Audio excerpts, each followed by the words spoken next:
Steeler Nation, what's going on? We've got another big update straight from Pittsburgh, and you do not want to miss this one. Our team is working hard behind the scenes, trying to get better every single day. Every move being made this offseason is all about one goal: bringing another Lombardi trophy back to the Burgh. If you respect the grind this organization is on, go ahead and smash that like button right now to support the channel. It helps more than you know. All right, let's get into it, because we've got to talk about the biggest elephant in the room right now. What happens if Aaron Rodgers doesn't come to Pittsburgh? The Steelers made it clear they're all in on Rodgers. But let's be real. Folks, we're now approaching OTAs, and Aaron Rodgers still hasn't given the team a straight answer. And to make things even spicier, the last we heard from him was on the Pat McAfee show, where he said personal issues were holding up his decision. But come on, Steeler Nation. How long are we supposed to wait? Sports Illustrated's Albert Breer even said it plain and simple. If Rodgers doesn't sign, the Steelers could turn their attention to another veteran. None other than Kirk Cousins. Yeah, you heard that right. Mr. You Like That himself could be wearing black and gold. Now I know what some of you are thinking. Cousins? Really? But think about it. Pittsburgh has let both Russell Wilson and Justin Fields walk. They didn't take a quarterback until the 6th round of the draft. That tells me they expected to have a veteran starter locked in by now. And clearly, Rodgers was Plan A. But if Plan A keeps ghosting you, you need a Plan B, and fast. Let's talk facts. Cousins didn't exactly light it up in 2024 with the Atlanta Falcons. He struggled, even admitted it himself, and eventually got benched. But let's not pretend like this guy's a scrub. He's a proven starter, with a career completion percentage over 66% and a ton of playoff experience. Sure, he's not Rodgers. But if Pittsburgh misses on A-Rod, is Cousins really such a bad fallback? Breer thinks not. And frankly, he might be right. Now let's look at who we already have on the roster, because this ain't exactly a stacked QB room. Mason Rudolph and rookie Will Howard. Rudolph is a known quantity. He came back and helped salvage the 2023 season. The locker room respects him. But here's the thing. If Pittsburgh really saw him as their guy, would they have let him walk? In free agency at the end of 2023? Probably not. And as for Will Howard, the rookie out of Ohio State, he's a developmental project. Tons of upside, no doubt. But are we really going to trust a 6th-round rookie to carry a franchise with playoff aspirations in year one? That's a big ask. The Steelers gambled. They pushed their chips in on Rodgers, hoping his legacy and leadership could elevate this team. But what if that gamble doesn't pay off? The clock is ticking. OTAs are almost here. Every day, Rodgers doesn't give us an answer, it becomes more likely that Pittsburgh has to pivot.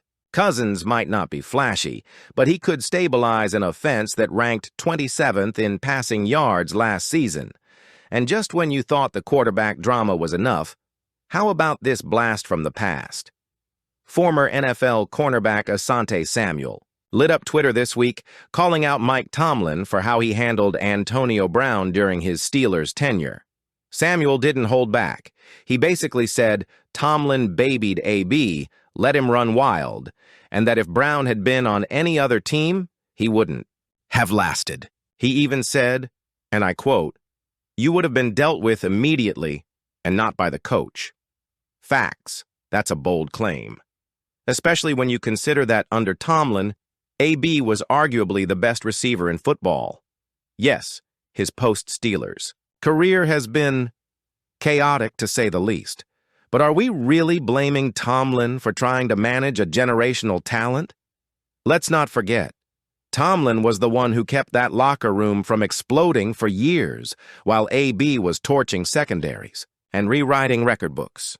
Look, we all know AB's downfall was tragic. The Facebook Live from the locker room, walking off the field with no uniform, the Tampa Bay drama, it's all part of the legacy now. But in Pittsburgh, he was focused. He was elite. And a lot of that credit goes to Tomlin. And let's be real. Here, how many coaches could have pulled that off? Tomlin held that team together. Period. This conversation brings up a much deeper question. Does Pittsburgh's culture sometimes allow star players too much freedom? Or is that just the price of managing egos in today's NFL? Fans are split. Some say Tomlin kept things balanced, while others, like Samuel, think the team turned a blind eye to bad behavior. What do you think?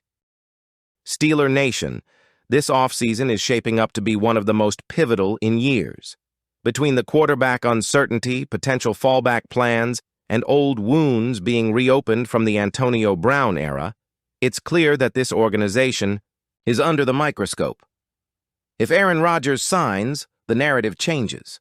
But if he doesn't, the pressure is on to find answers. Fast. Whether it's Kirk Cousins, Mason Rudolph, or a rookie surprise, someone's going to have to take the reins. This all started when the Steelers pulled off one of the biggest wide receiver moves of the offseason, trading for DK Metcalf from the Seattle Seahawks. Not only did they send a second-round pick to Seattle, they doubled down and signed Metcalf to a massive 5-year, $150 million extension. Now listen, I get it. The Steelers have been trying to make a splash at wide receiver. Last year, they tried and failed to land Brandon Ayuk from the 49ers. So when Metcalf became available, they weren't going to miss again. But this kind of move, this isn't typical Steelers behavior. And of course, it raised a lot of eyebrows, especially when it comes to George Pickens. Here's the key quote from Jeremy Fowler. "I was told in the end, Pickens wants to be in Pittsburgh. He sort of flirted with a trade request. But in the end, he loves Mike Tomlin and wants to be a part of things." Flirted with a trade request. Think about that for a second. That's not just frustration. That's real uncertainty. That's a star. Wide receiver who saw the team bring in another alpha at his position and who almost walked away from the team entirely. And to be fair, who can blame him for feeling shaken?